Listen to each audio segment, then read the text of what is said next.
Kidney damage হলে শরীর 10টি সিগন্যাল দেয়। এর মধ্যে আপনার কোনটি আছে দেখে নিন।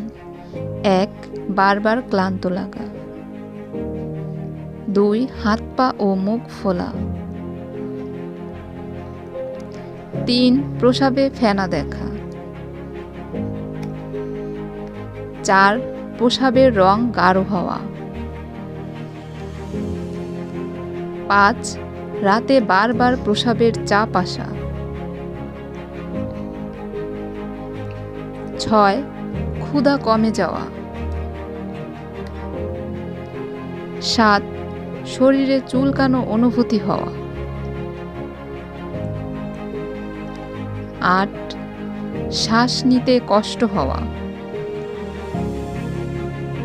9. বমি বমি ভাব হওয়া। 10. মাথা ঘোরা।